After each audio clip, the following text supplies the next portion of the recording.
Students अक्सर practicals में हम ग्राफ ड्रॉ करते हैं।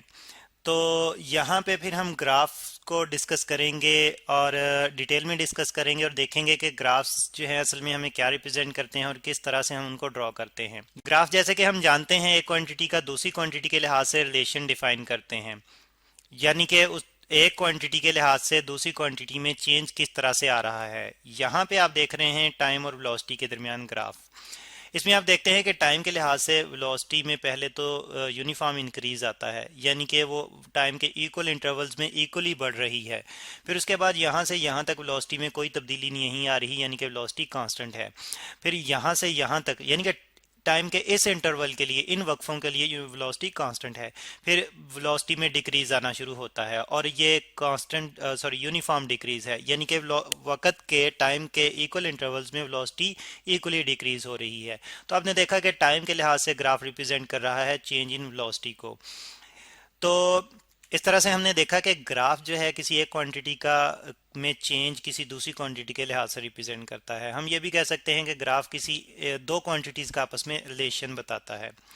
और आप गौर करें कि यहाँ पे कांस्टेंट एक्सेलरेशन लिखा हुआ है। असल में ये ग्राफ की जो स्लोप हम कैलकुलेट करते हैं तो वो हमें दोनों क्वांटिटीज़ के दरमियान के रिलेशन के मुताबिक थर्ड क्वांटिटी कैलकुलेट करके देती है, यानी कि ग्राफ की स्लोप जो होती है, स्लोप से मुराद ये कि ये जो हमारे पास स्ट्रेट लाइन आ रही है तो ये इंक्लाइंड स्ट्रेट लाइन है। अब इस इंक्लाइंड स्ट्रेट लाइन की स्लोप हम डिटेल में फर्दर डिस्कस करेंगे कि कैसे कैलकुलेट करेंगे। तो बहरहाल इस की जो स्ट्रेट लाइन हम की स्लोप हमारे पास इंक्लाइंड स्ट्रेट लाइन की आएगी, उसकी मदद से हम एक्सलेशन कैलकुलेट कर सकते हैं। तो यानी कि दोनों क्वांटिटीज़ का आपस में हम डिवाइड करते हुए एक्सलेशन फाइंड आउट करेंगे तो वो स्लोप हमारे पास की फॉर्म में रिप्रेजेंट होगी। अच्छा, तो यहाँ पे हम फिर देख रहे थे कि एक क्वांटिटी में जिसमें हम चेंज रिप्रेजेंट करने जा रहे होते हैं उसको हम वर्टिकल लेफ्ट साइड पे जो है वो रिप्रेजेंट कर रहे होते हैं, और वर्टिकल लेफ्ट जो हमारे हमारे पास लाइन होती है उसको हम वाई एक्सिस कहते हैं। और यहाँ पे जो क्वांटिटी रिप्रेजेंट कर रहे होते हैं उसको हम डिपेंडेंट वेरिएबल कहते हैं।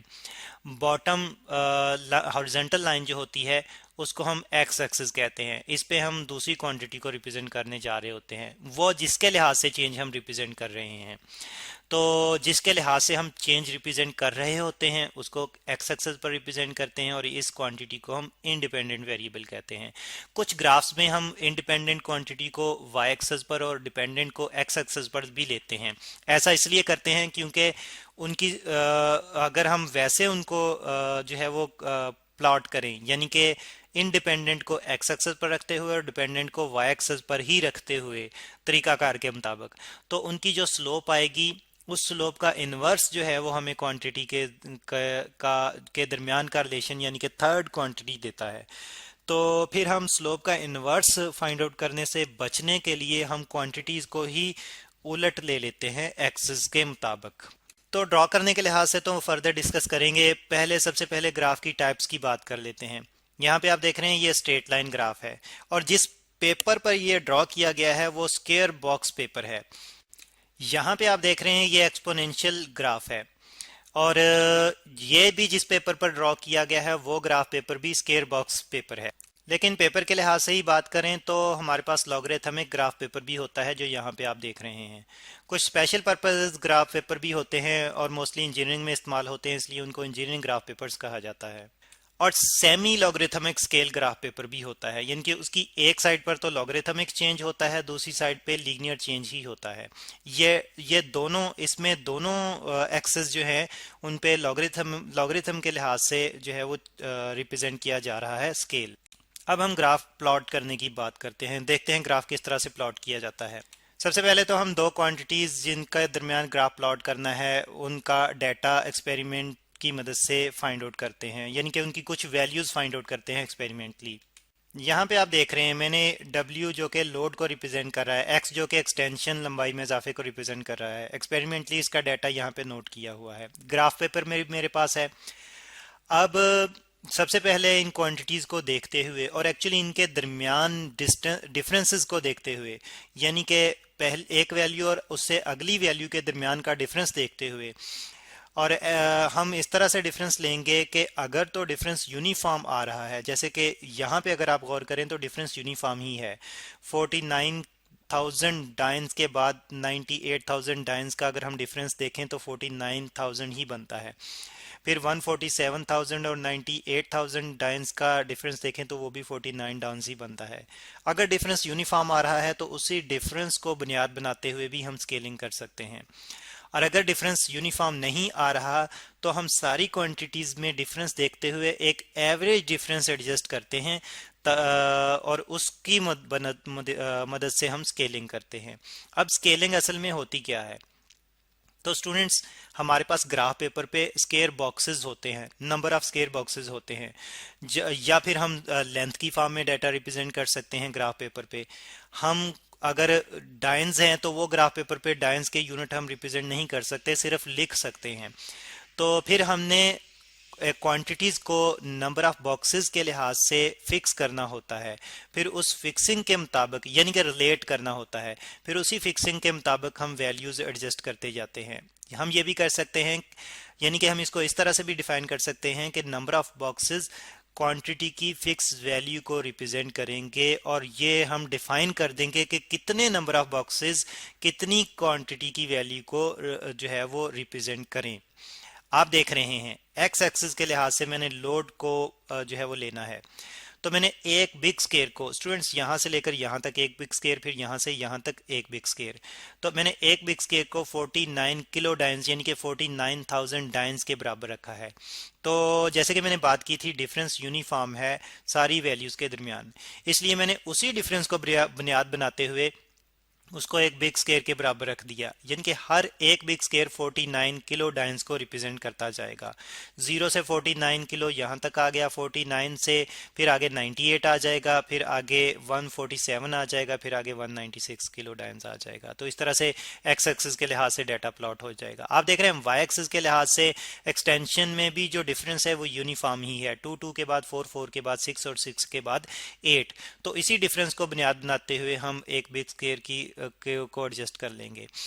तो 0 के बाद 2 2 के बाद 4 4 के बाद 6 और 6 के बाद 8 हर एक बिग स्केयर रिप्रेजेंट करता जाएगा। तो इस तरह से हम स्केलिंग करेंगे। जैसे कि मैंने बात की थी कि अगर डिफरेंस यूनिफॉर्म ना आ रहा हो तो हम क्वांटिटीज के दरमियान का एवरेज डिफरेंस एडजस्ट करते हुए उसको फिर हम एडजस्ट करते हैं एक बिग स्केयर या स्मॉल स्केयर्स की क्वांटिटीज के बराबर, यानी कि नंबर ऑफ स्केयर्स लेते हुए और उनको क्वांटिटीज की फिक्स वैल्यू से रिलेट करते हुए। तो ये होती है स्टूडेंट स्केलिंग, जो असल में हमें ये जो है वो ऑप्शन दे देती है कि हमने किस तरह से स्केयर बॉक्सेस को क्वांटिटी के स्केयर बॉक्सेस के लिहाज से क्वांटिटी को रिप्रेजेंट करना है, एक्स एक्सिस पे भी वाई एक्सिस पे भी।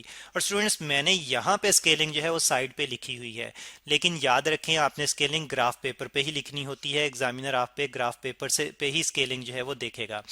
तो अगर आप को फ्रंट पे ग्राफ पेपर पे जगह नहीं बचती तो आप बैक साइड पे जो ब्लैंक होती है वहां पे भी आप स्केलिंग लिख सकते हैं। यहाँ पे आप देख रहे हैं मैंने जो ग्राफ प्लॉट किया है उसमें जो मैंने स्केलिंग की हुई है वो मैंने ग्राफ के पेपर के ऊपर ही लिखी हुई है। अच्छा, तो जब स्केलिंग कर ली उसके बाद लेबलिंग करनी है। जो क्वांटिटीज हमने यानी कि जितनी हमने स्केलिंग के लिहाज से एडजस्ट की है उसी के लिहाज से हमने क्वांटिटीज जो एक्स एक्सिस पर लेनी है उसको एक्स एक्सिस के लिहाज से उसकी वैल्यूज नोट करते जाना है, और जो वाई एक्सिस पर लेनी है उसकी वैल्यूज वाई एक्सिस पे नोट करते जाना है। क्योंकि मैंने लोड को एक्स एक्सिस पर लेना था और स्टूडेंट्स मैंने उसके यूनिट ब्रैकेट्स में लिखने हैं क्वांटिटीज़ की वैल्यूज़ के साथ यूनिट भी नहीं लिखते, ना ही प्रीफिक्सेस लिखते हैं। प्रीफिक्सेस और यूनिट्स दोनों ही ब्रैकेट्स में क्वांटिटी के नाम के साथ लिखते हैं, जैसे कि यहाँ पे आप देख रहे हैं। तो किलो डाइन्स मैंने यहाँ पे ब्रैकेट में लिखे हुए हैं। आप देखें यहाँ पे मैंने इसको ओरिजिन को 0 से रिप्रेजेंट किया, लेकिन ज़रूरी नहीं कि ओरिजिन 0 के लिहाज से ही एडजस्ट करें। 0 के अलावा किसी और वैल्यू से भी हम ओरिजिन स्टार्ट कर सकते हैं, और ये भी ज़रूरी नहीं कि दोनों एक्सेस के लिहाज से ही ओरिजिन एक ही वैल्यू से स्टार्ट करें, यानी कि 0 0। हो सकता है एक एक्सेस जो है वो ओरिजिन 0 से स्टार्ट हो, लेकिन दूसरे एक्सेस के लिए ओरिजिन जो है वो 0 के अलावा किसी क्वांटिटी की वैल्यू से स्टार्ट हो। तो खैर ज़ीरो के बाद मैंने फिर 49, 98, 147, 196, तो बिग स्केयर के लिहाज से मैंने जो स्केलिंग की थी उसके लिहाज से मैंने वैल्यूज़ यहाँ पे नोट कर ली हैं। ये लेबलिंग है। इसी तरह से एक्सटेंशन को मैंने वाई एक्सेस पर जो है वो लिख दिया है और उसकी वैल्यूज़ भी लिख दी हैं, उसके यूनिट भी लिख दिए हैं। हर बिग स्केयर के लिहाज से जिस तरह से मैंने स्केलिंग की थी लिख दी हैं वैल्यूज़। तो ये मैंने लेबलिंग कर दी है असल में ग्राफ की। अब जब हमने लेबलिंग कर दी उसके मुताबिक हमने जो वैल्यूज़ मिली थी एक्सपेरिमेंट में उनको हमने क्रॉस मैच करते हुए जो है वो आपस में मिलाना है, और जहाँ पे वो मिलेंगी वहाँ पे हमने एक मार्क लगा देना है। अब देखें पहली वैल्यू जो है 49 किलो डायंस और 2 सेंटीमीटर एक्सटेंशन है। तो 49 को ऊपर की तरफ मैं देखूँ और 2 को इस तरफ देखूँ तो ये यहाँ पे मैच करेंगी क्रॉस मैच, तो यहाँ पे मैं मार्क लगाऊंगा। इसी तरह से स्टूडेंट सारी क्वांटिटीज को मैच करते हुए क्रॉस मैच करते हुए हमने मार्क लगाते जाना है।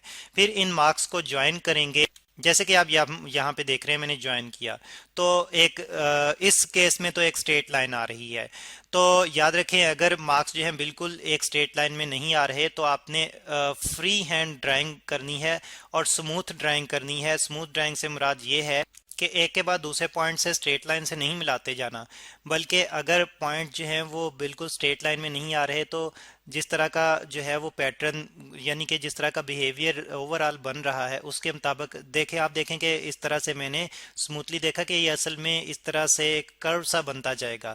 तो इस तरह से मैंने ये नहीं किया कि यहाँ से मार्क को यहाँ पे मिलाया और फिर यहाँ से यहाँ पे मिलाया, फिर इस तरह से किया, फिर इस तरह से, फिर इस तरह से, इस तरह से एक इरेगुलर पैटर्न नहीं, बल्कि स्मूथली मैंने जो है वो एक कर्व बना दिया। तो इस तरह से स्मूथली ड्रॉ करना है अगर वो स्ट्रेट लाइन ग्राफ नहीं बनता। और इसके बाद स्टूडेंट्स हम स्लोप कैलकुलेट करते हैं। स्लोप के बारे में हम नेक्स्ट वीडियो में डिस्कस करेंगे।